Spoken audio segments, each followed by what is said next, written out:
Closely तपाईँहरूको बारेमा राम्रोसँग सोधिनँ क्या, मौकै मिलेन। तपाईँहरूको खासमा पहाड कता थियो, कहाँबाट झर्नुभयो? 2 नम्बर रामेछाप। ए रामेछाप है, ए उता रामेछाप। अनि कसरी यता आइपुग्नु भयो? यता कहाँ पुगेर आयो ठिक यता मात्रै हो कि? रामेछापबाट सुरुमा कहाँ झर्नुभयो? सुरुमा त उता इन्डिया। ए हो र? इन्डियाको कुन ठाउँ?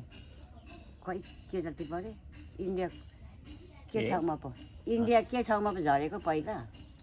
इन्डिया हजुर इन्डिया बगान, ए बाख्राकोट बगान। ए त्यहाँदेखि त उतै कहाँ पुगे नि। हो कि? ब्रह्मपुत्र छेउमा कता ब्रह्मपुत्र छेउतिर। ए कहाँ पुगे। अनि को मार्फत यतातिर झर्नुभयो? कोही न कोही केटाकेटी जाउँ नेपालतिरै भन्दै होइन?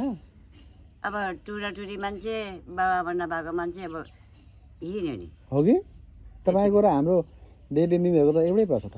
हाम्रो बेबी मिमीको नि बाबामा थिएन, त्यही टुरीहरू भेला पारेर नातिदारले बिहा गर्दै गरेछ कि। एक्लै अब गोठमा बस्दा अर्काको गोठमा मामालीको गोठमा बस्दा खर्कामा बस्दा अब 40-50वटा जेहरू बस्ती हेर्नुपर्ने। हजुर। अनि त्यत्तिकै गोठैबाट भागेर हिँड्ने पनि। कस्तो थियो, पहाड थियो कि मधेस नै हो त्यो? पहाड नि। हो कि? 2 नम्बर रामेछाप नि। ए रामेछाप। अनि यहाँ चाहिँ सुरुमा आएर कहाँ, यहीँ त पछि त यो त बाढीले धपाएपछि यता आएको सबै? पहिला त तल खेरडोलतिरै हो नि होइन? अनि पहिला सुरुमा त भुल्के डुड पानीमा, ए त्यहाँदेखि अनि खेराटोलमा, अनि खेराटोलदेखि त मिमीहरूलाई सबैलाई खेदेर अनिखेरि हामी यता आएको नि। मिमीहरू त पछाडि आउनु भएको पो त। हो र? तपाईँहरू त्यहाँको पुरानो बासी? हामी 2-4 वर्ष अगाडि नै आएको कि। मिमीहरू त पछाडि आउनु भएको त। ए त्यहाँ पनि त मैले हिजो पनि कोसँग कुरा गरेको थिएँ, पहिला त्यहाँ पनि उता खेराटोलपट्टिको र अर्को 2टा टोल थियो अरे। एक हुरी चाहिँ कता सिरवानीतिर सबै लागेछन्, एक हुरी चाहिँ यतातिर आएको रहेछन् क्या। अनि निनीले भन्नुहुन्थ्यो अलिक बाठोहरू चाहिँ सिरवानीतिर लागे भने जस्तो कुरा गर्नुहुन्छ क्या। किनभने हाम्रो त केही छैन, बस्ने ठाउँ केही छैन, हाम्रो त गरी खाने पनि केही ठाउँ छैन, हाम्रो त जमिन धेरै चाहिन्छ भन्ने सिरवानीतिर जाने अलिक धेरै पाएछन्। अब यतापट्टिहरू चाहिँ हामीले त टाउको लुकाउने ठाउँ मात्रै भए पनि हुन्छ भन्न थालेछन् होइन? यहाँ त अनि जमिन पनि थोरै भयो भनेर भनेको सुनेको थिएँ कि मैले। यो मारघाटाको जति खोलापारी जतिको सिरवानी गए। हजुर। हामी खोलापारी उता पारीपट्टि खेराटोलतिरको चाहिँ हामी यता टाउको ओतमा आएको। ए उतापट्टि भन्नाले बसापट्टिकोहरू चाहिँ सबै सिरवानीतिर लागे। तपाईँ चाहिँ यता त्यो कीर्तनको घरदेखि यतापट्टिको खोला यतापट्टिको चाहिँ तपाईँ यता आउनुभयो। अनि आमामा भनेर के साथ पहिला त मान्छे थिएन नि, पछाडिको कहाँको मान्छे जम्मा भएर यहाँ जग्गा त थोरै भयो। त्यही भएर त भन्दैछु नि, तपाईँहरू बस्ने मान्छे हो। जग्गै नभएर नपुगेर यत्रो धोती मात्रै भएर अनि मैले ओगटेको जग्गा अनिखेरि हो यति नै मैले फेरि उता थपिदिनु भएको देवतिर थपिदिएर अनिखेरि त्यतिको घरेटी भएको नि त। त्यहाँ अर्को ऊ पनि थियो अरे नि, यहाँ एक बाउको पनि थियो अरे यहाँ सानो, बाउनाले हटपे भनेको सुने होइन? उसको सानो घरमा तिग्रीको भयो अरे, पछि त्यही पनि भत्काएर लग्यो, उनीहरू आइहाले, उनीहरूले पनि हडपे। अब त्यो बेलामा अब जो आएर बस्यो हामी गएर त्यसैको हुने थिएछ हो कि?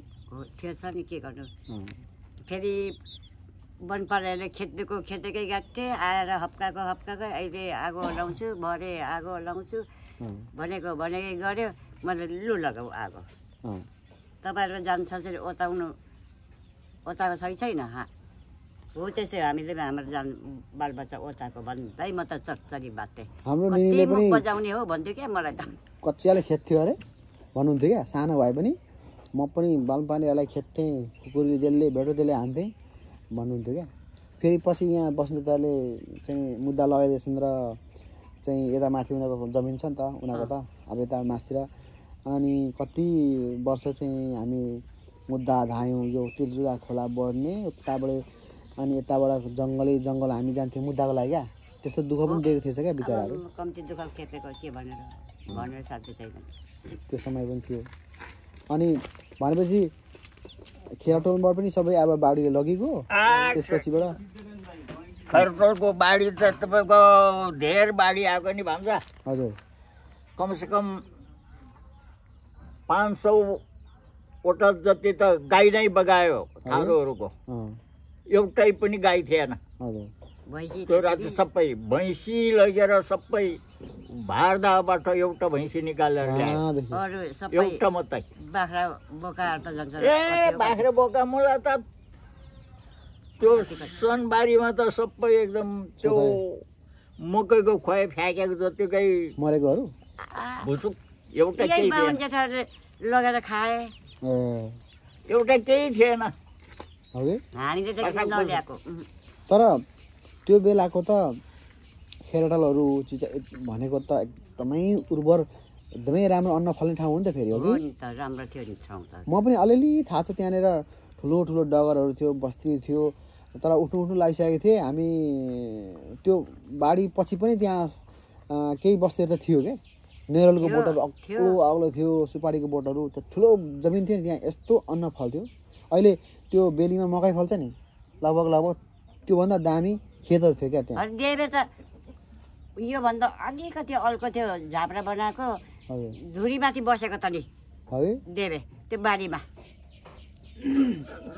निमीहरू चाहिँ खामा पक्रेर म चाहिँ बाहिर खामा पक्रेर यी बाबु छोरा तिनजना चाहिँ गामलाम गुल्नु परेर पोको परि गयो बाहिर निस्किएन म चाहिँ बाहिर सिक्वादेखि एउटा खामा पक्रेर बाछा पारा आमा कि आमा भनेर लान्छ आमामा म त रुएर बाबा ठगेर नि सुँगुरहरू पनि ए भुलुलु टाटो भुलुलु भुलुलु गर्दै थियो र एकछिनमा त अब त्यो बिचरा त्यो मेरो त हाँडा भाँडा भनेर त एउटै रहेन त नि एउटै थिएन त मेरो 18वटा कुखुरा थियो है भित्ता भत्काएर अझै याद छ अनि कुखुरा मुनि छोपेको हजुर अनि मान्छे माथि टाढमा हजुर अनि त्यो 18वटा कुखुरामा एउटा चल्ला बाँध्नु पर्ने भनेको कुरो एउटा भगवानले अब शक्ति दिँदो रहेछन् हजुर यत्रो यत्रो चल्लाहरू थियो सबै थियो यत्रो यत्रो भालेहरू सबै भालेपट्टि कहाँ पुगाए अनि डोकोले छोपेको एउटा यत्रो चल्ला त भान्छ त्यो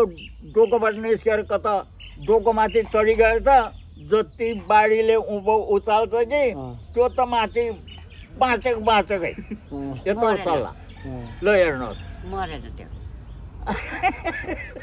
कस्तो कस्तो लडाएर घर लडाएर चाहिँ हरेक वस्तु भाउ बगाए त्यो चल्ला जति पानीले डोको उचाल्छ त्यो बारमा अड्काएर त्यति त्यो त माथि माथि गएर त्यो चल्ला त बाँचिराख्यो बाँच्यो मरेन तपाईँहरूको त्यहाँ कति थियो जमिन त्यहाँ तल त्यहाँ तपाईँको एक कि त 26 कट्ठा हजुर अनि एक कि त 10 कट्ठा भनेको त टन्नै थिएछ 30-36 कट्ठा भनेको धेरै हो त एउटा थियो नि भर अहिले 10 कट्ठा छँदैछ तपाईँको 26 कट्ठा गयो उता सुन्दरपुरतिर कता